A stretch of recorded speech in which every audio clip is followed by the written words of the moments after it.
আজকে কোনো এক শুভাকাঙ্ক্ষী আমাকে কমেন্টস করেছেন, ম্যাডাম আমার লিঙ্গ মাত্র 3.5 ইঞ্চি, স্ত্রীকে কি তৃপ্তি দেওয়া সম্ভব? ধন্যবাদ ভাইয়া সুন্দর একটা কমেন্টস করার জন্য।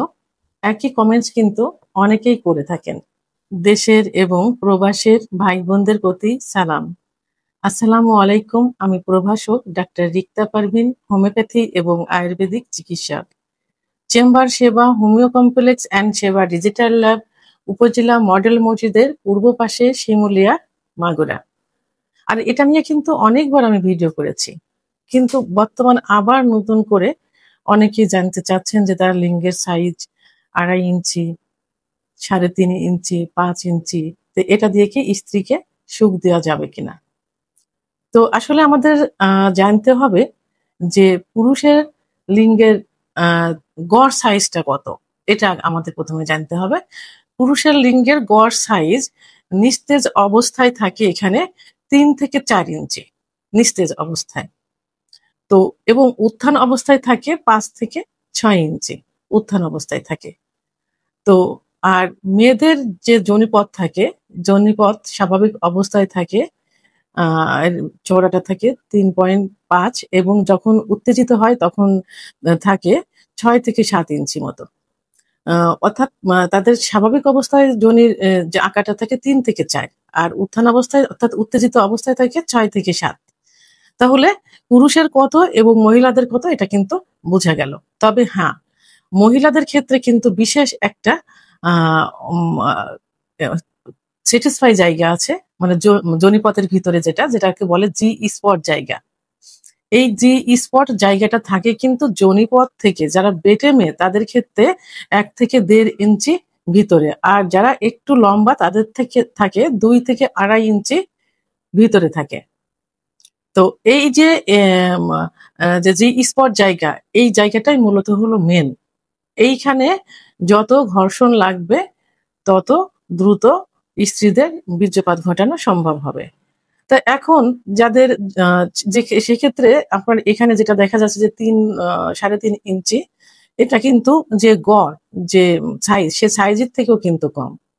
কিন্তু কম থাকলেও এখানে ভয়ের কোনো কারণ নেই, কারণ মেয়েদের জি স্পট জায়গাটা মানে সুখের জায়গাটা কিন্তু আপনার লিঙ্গের থেকে তার দূরত্ব কিন্তু কম।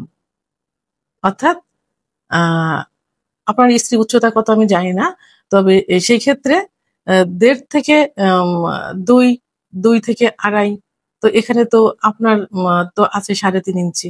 সেক্ষেত্রে স্ত্রীকে সুখ দেওয়া কোনো বিষয় না।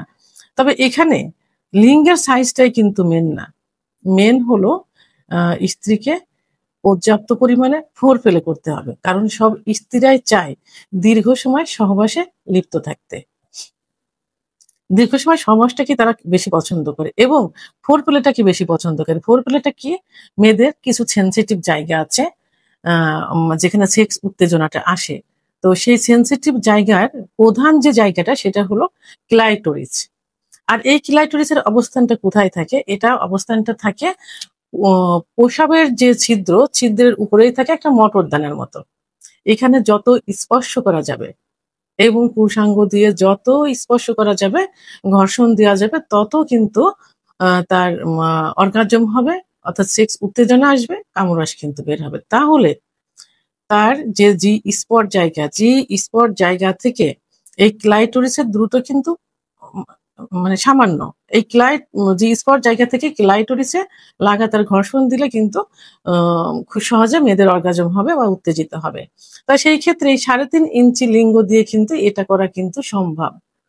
আচ্ছা, আরেকটা নিয়ম আছে, যেটা হলো যে দীর্ঘ সময় এবং এই ছোট লিঙ্গ দিয়ে তাকে যদি সুখ দিতে চান সেক্ষেত্রে কিছু পজিশন আছে, সেই পজিশনটা অ্যাপ্লাই করতে হবে। এই পজিশনটা অ্যাপ্লাই করলে কিন্তু তারা আরো সুখ অনুভব করবে। সেটা কি?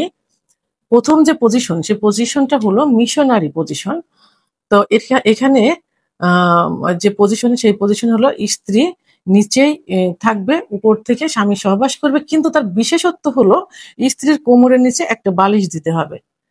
বালিশ দিলে উপর থেকে স্বামী সহবাস করলে তার এই পুরুষাঙ্গটা কিন্তু গভীরে প্রবেশ করবে। তো সেহেতু এই 3.5 ইঞ্চি দিয়ে গভীরে কিন্তু এই বালিশ ব্যবহার, কোমরের নিচে বালিশ ব্যবহার করে সহবাস করা কিন্তু সম্ভব।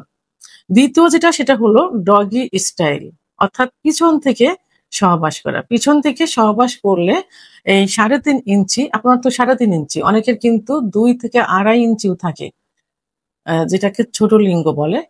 তো এই লিঙ্গ দিয়েও কিন্তু এই ডগি স্টাইলে সহবাস করলে সুখ দেওয়া যায়। সেটা হলো ওই তার পুরুষাঙ্গটা কিন্তু একদম